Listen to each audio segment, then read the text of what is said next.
All right, well, welcome to May. This is golf in Arizona and real estate in Arizona. My name is Jeff Seman, real estate agent here in sunny Phoenix and Scottsdale, Arizona. Always used to be a golf professional back in the day for the Nicholas Fick Golf Schools. So we're going to talk a little bit about the golf swing today, share a little bit about the National Association of Realtors, hopefully give you a little value. So stick around to the end. I got a great drill for you. All right, so first, what I want to share with you today is we were teaching golf schools. The thing I loved most was watching people read Golf Digest and Golf Magazine. And those folks will show you what the pros are doing, and then you see people in the range working on what a pro's doing. What I think is most important and what I was taught is you got to learn how to swing the golf club first. 80% of how far that golf ball goes is by the swinging of the club. 20% is by shifting your weight, tucking your right arm, doing something with your grip, all the things you read in the magazine. What I propose is that we need to learn the 80% before we learn the 20%. Everybody's over there working on the 80%, working on the 20% things. You better learn how to swing the golf club first. 90 to 95% of the golfers in the world, they don't know how to swing the club. They're working on the wrong things. If you can hit a high draw, great. Then I know you know how to swing the golf club.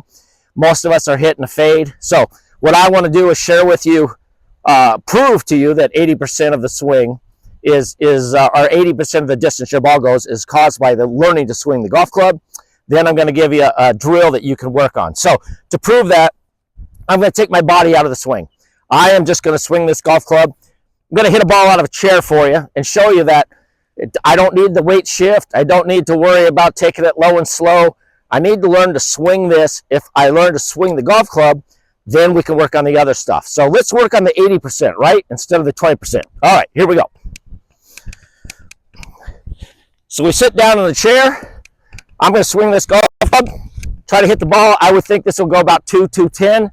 And then I would hit the other 30, 40 by shifting my weight. But I'm going to learn to swing this first. So to prove it, all I'm going to do is swing my arms, hit my golf ball.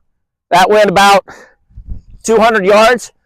That was caused by me learning to swing the club, not learning the stuff you read in the golf magazines. Let's let the pros worry about that. All right, so with that being said, stay to the end. I'm going to give you a drill to help you work on this because most people aren't going to want to take a chair to the range and hit balls that way.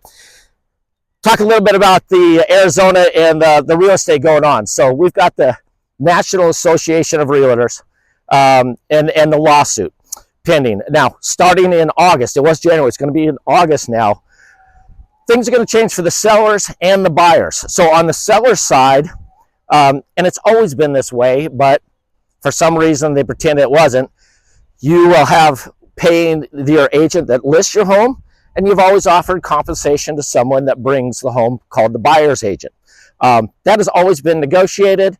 Now they are changing it so that when you see a listing, they're not going to tell you what they're going to pay the buyer's agent. It's going to be up to us to either negotiate that or to call them and find out if they're offering anything.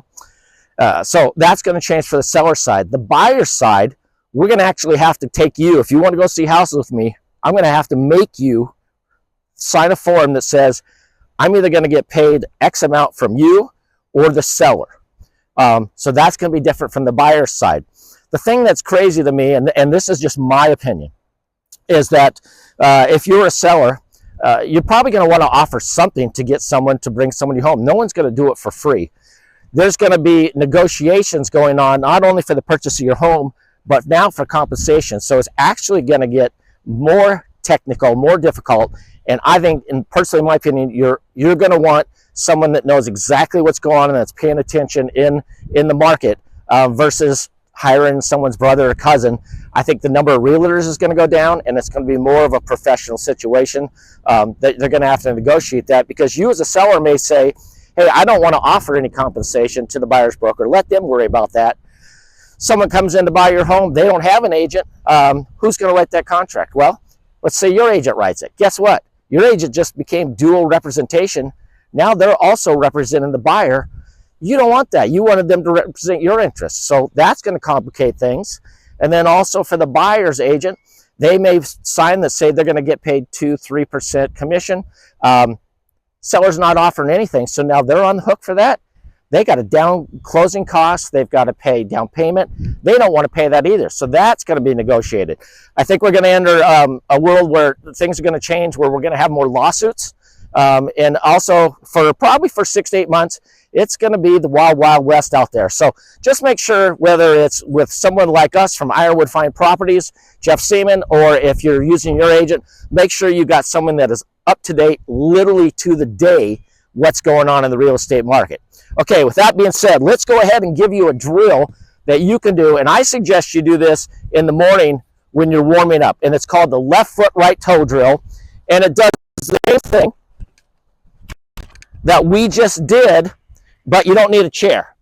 So when I'm warming up in the morning, I want to make sure I'm feeling the head of that club and I'm swinging, and I'm not worried about what my head is doing. I'm worried about learning to swing the golf club, the 80%. So what I want you to do is sit up to your golf ball normal. I'd like you to do it off a tee. It can be an iron, it can be a wood, it doesn't matter. I'm going to set it to my golf ball, and I'm going to take my right foot and I'm going to put it behind on the toe. Now, what did I just do? I took that weight shift away. I've got to swing the golf club. If you swing that club and you hit your golf ball and you fall over, you're not swinging the golf club, you're trying to use your weight. You need to be able to do a full swing, left foot, right toe, hit your golf ball, hold your finish, learning to swing the golf club first. So left foot, right toe, obviously if you're right-handed, the opposite if you're left-handed.